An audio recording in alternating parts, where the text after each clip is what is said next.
بسم اللہ الرحمن الرحیم۔ السلام علیکم دوستو، دنیا بھر کی خبروں میں آج آپ سنیں گے، لیکن اس سے پہلے اگر ہو سکے تو لائک اور سبسکرائب کا بٹن ضرور دبا لیں۔ شکریہ۔ جنوبی افریقہ کے صدر راموفوس کا کہنا ہے کہ ان کا ملک پر اسرار انداز میں 153 فلسطینیوں کو جوہانسبرگ لانے والے جہاز کے معاملے کی تحقیقات کرے گا۔ یاد رہے دوستو کہ غزہ سے تعلق رکھنے والے 153 فلسطینیوں کو لے کر ایک چارٹر طیارہ جنوبی افریقہ پہنچ گیا تھا، جن میں سے کئی فلسطینی باشندے یہاں سے دیگر ممالک روانہ ہو گئے تھے۔ شروع میں جوہانسبرگ کے ایئرپورٹ پر پہنچنے والے طیارے کے مسافروں کو داخلے کی اجازت نہیں دی گئی تھی، جس کی وجہ سے یہ مسافر لگ بھگ 10 گھنٹے تک طیارے میں محصور رہے تھے۔ جنوبی افریقہ کی حکومت کا کہنا تھا کہ ان تمام مسافروں کے پاسپورٹ پر مہر نہیں تھی۔ جنوبی افریقہ کے صدر کا کہنا تھا کہ ان افراد کو انسانی ہمدردی کی بنیاد پر جنوبی افریقہ میں آنے کی اجازت دی گئی۔ یاد رہے دوستو کہ جنوبی افریقہ نے غزہ میں حماس اور اسرائیل کے درمیان جنگ کے دوران فلسطینیوں کی بھرپور حمایت کی تھی۔ جنوبی افریقہ کے صدر کا کہنا تھا کہ اس گروپ کو پر اسرار طریقے سے ایک طیارے میں سوار کرا دیا گیا جو نیروبی سے گزرا اور جنوبی افریقہ کے لیے روانہ ہوا۔ جنوبی افریقہ میں فلسطینی سفارتخانے کا کہنا ہے کہ یہ گروپ اسرائیل کے رامون ہوائی اڈے سے نکلا اور کینیا کے دارالحکومت نیروبی کے راستے اس نے جنوبی افریقہ کا سفر کیا۔ سفارتخانے کا دوستو یہ بھی کہنا تھا کہ اس حوالے سے کوئی پیشگی اطلاع یا رابطہ نہیں کیا گیا۔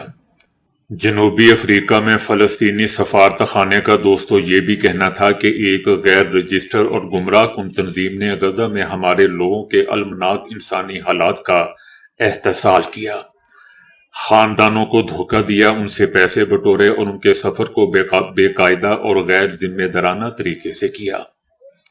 جنوبی افریقہ کی حکومت کا کہنا ہے کہ 153 میں سے 23 مسافر دیگر ممالک میں جانے میں کامیاب ہو گئے، تاہم ان میں سے 130 افراد کو جنوبی افریقہ میں داخلے کی اجازت دی گئی ہے۔ جنوبی افریقہ کے صدر کا اب یہ کہنا ہے کہ ہم انہیں واپس نہیں کر سکتے، اگرچہ ان کے پاس ضروری دستاویزات اور کاغذات نہیں ہیں، لیکن یہ ایک جنگ زدہ ملک کے لوگ ہیں۔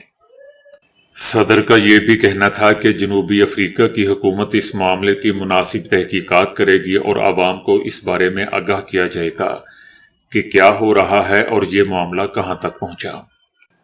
دوستو، فلسطینی پاسپورٹ رکھنے والے 90 روز تک جنوبی افریقہ میں قیام کے اہل ہیں، لیکن مسافروں کی نامکمل دستاویزات، ریٹرن ٹکٹ اور رہائشی پتے نہ ہونے کی وجہ سے انہیں ابتدائی طور پر ملک میں داخل ہونے سے روکا گیا۔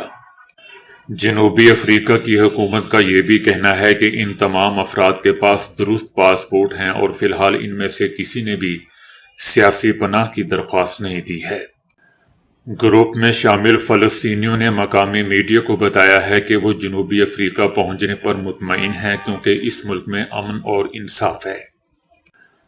دوستو، جنوبی افریقہ کی جانب سے فلسطینیوں کے ساتھ اظہار ہمدردی کی تاریخ کئی دہائیوں پرانی ہے۔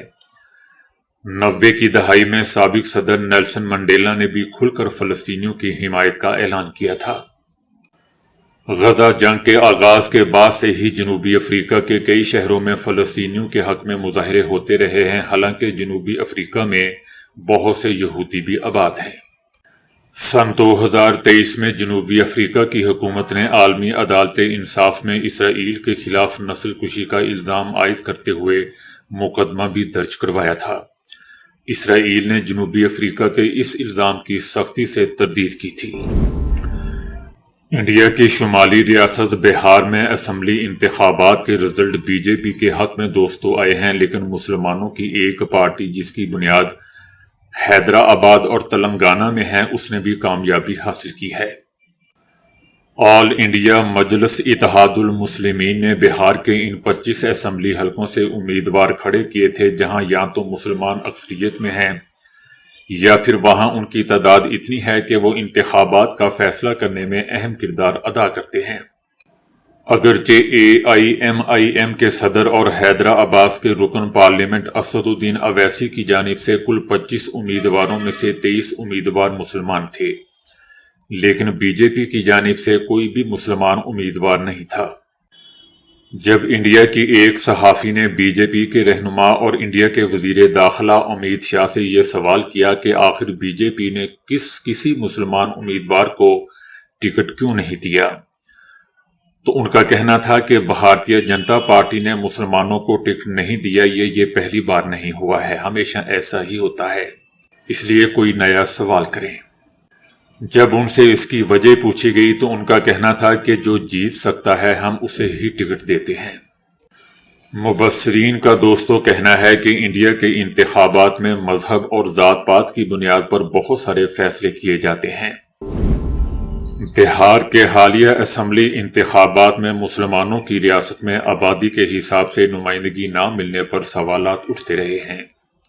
یاد رہے دوستو کہ اویسی نے انڈیا اتحاد میں شامل ہونے کے لیے صرف 6 سیٹوں کا مطالبہ کیا تھا، لیکن BJP کی ND کے خلاف وسیع اتحاد کو یہ منظور نہ تھا اور اویسی نے پھر 25 سیٹوں پر امیدوار کھڑے کر دیے۔ جنتا دل کے لیڈر اور لالو پرساد کے بیٹے یادیو نے ایک انٹرویو میں یہ پوچھے جانے پر کہ آپ نے اویسی کو اپنے اتحاد میں شامل کیوں نہیں کیا، تو انہوں نے مبینہ طور پر کہا کہ شدت پسندوں کی کوئی جگہ میری پارٹی میں نہیں ہے۔ ان کے اس بیان کا حوالہ دیتے ہوئے اسد الدین اویسی نے کہا کہ آج ایک انٹرویو لینے والے نے یادیو سے پوچھا کہ وہ اویسی کے ساتھ اتحاد کیوں نہیں کرتے، تو اس نے کہا کہ اویسی ایک انتہا پسند، ایک جنونی، ایک تخریب کار ہے۔ اویسی کا کہنا تھا کہ میں ان سے پوچھتا ہوں کہ بابو ذرا شدت پسندی کو تم ذرا انگریزی میں لکھ کر تو بتا دو۔ تم مجھے انتہا پسند کہتے ہو کیونکہ میں اپنے مذہب کو فخر کے ساتھ مانتا ہوں۔ بہرحال دوستو، جنتا دل نے 18 مسلم امیدوار کھڑے کیے، کانگریس نے 10 اور جنتا دل یونائٹڈ نے 4 امیدوار کھڑے کیے تھے، لیکن BJP نے کوئی مسلمان امیدوار کو کھڑا نہیں کیا۔ 243 نشستوں پر انتخابات ہوئے تھے، جن میں سے BJP کو 89 نشستیں جبکہ جنتا دل کو 85 نشستوں پر کامیابی ملی۔ کانگریس اس انتخابات میں صرف 6 نشستیں حاصل کر سکی، جبکہ مجلس کے 5 مسلم امیدواروں کو جیت حاصل ہوئی۔ 243 نشستوں میں سے دوستو مسلم امیدواروں کو صرف 11 سیٹوں پر کامیابی مل سکی۔ اٹلی کے شہر میلان میں پبلک پروسیکیوٹر کے دفتر نے دوستو ان دعووں کی تحقیقات کا آغاز کر دیا ہے جس میں اطالوی شہریوں پر الزام ہے کہ انہوں نے 90 کی دہائی میں جنگ کے دوران سنائپر سفاری کے لیے بوسنیا کا سفر کیا۔ اطالوی شہریوں اور بعض دیگر پر یہ الزام ہے کہ انہوں نے محاصرہ زدہ شہر بوسنیا میں شہریوں پر گولی چلانے کے لیے بڑی رقم ادا کی۔ ہتھیاروں کے شوقین بہت سے امیر افراد نے بوسنیا میں شہریوں کو مارنے کے لیے ایک بڑی رقم ادا کی۔ بعض رپورٹس میں دوستو یہ دعویٰ بھی کیا گیا ہے کہ مردوں، خواتین اور بچوں کو مارنے کے لیے الگ الگ ریٹس مقرر کیے گئے تھے۔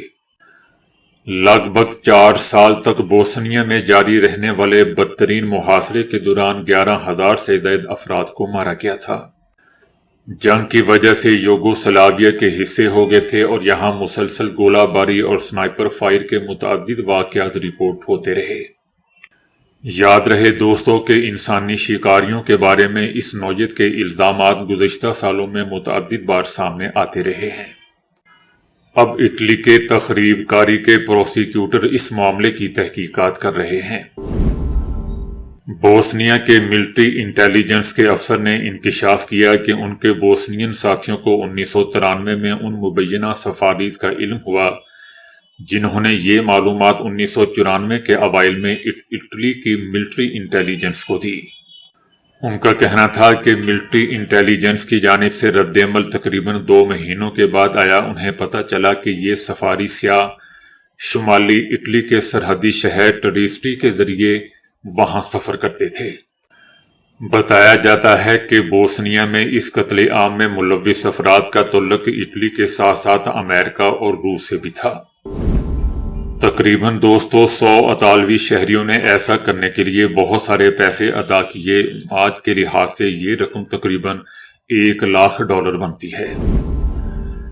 بھارتی chief of defence staff general Anil Chauhan نے وقت پر معاہدے پورے نہ کرنے پر دوستو اپنے ملک کی دفاعی صنعت پر غصے کا اظہار کرتے ہوئے عدم اعتماد ظاہر کیا ہے۔ بھارتی چیف آف ڈیفنس اسٹاف کا کہنا ہے کہ آپ معاہدہ کر کے وقت پر ڈیلیور نہ کریں، یہ ہماری صنعتی صلاحیت کا نقصان ہے۔ آپ کو مقامی صلاحیت کے بارے میں سچ بولنا ہوگا کیونکہ اس کا تعلق قومی سلامتی سے ہے۔ جنرل انیل چوہان کا کہنا تھا کہ ہم آپ کی منافع کمانے والی کاوشوں میں کچھ قومیت اور حب الوطنی کی توقع رکھتے ہیں۔ دفاعی اصلاحات یک طرفہ عمل نہیں، صنعت کو صلاحیت کے بارے میں سچ بولنا ہوگا۔ بھارتی چیف آف ڈیفنس اسٹاف کا مزید دوستو کہنا تھا کہ بہت سی کمپنیاں کہتی ہیں کہ ان کی مصنوعات 70% مقامی ہیں، مگر یہ حقیقت نہیں ہے، اور اگر قیمت کی بات کی جائے تو بین الاقوامی معیار کے اعتبار سے ان کی قیمت بھی زیادہ ہوتی ہے۔ ایران کے بعد روس نے بھی پاکستان اور افغانستان کے درمیان کشیدگی میں کمی کے لیے ثالثی کی پیشکش کر دی۔ روس نے پاکستان اور افغانستان کو اہم شراکت دار قرار دیتے ہوئے کہا ہے کہ دونوں ممالک کے درمیان سرحدی کشیدگی علاقائی سلامتی کے لیے خطرہ ہے۔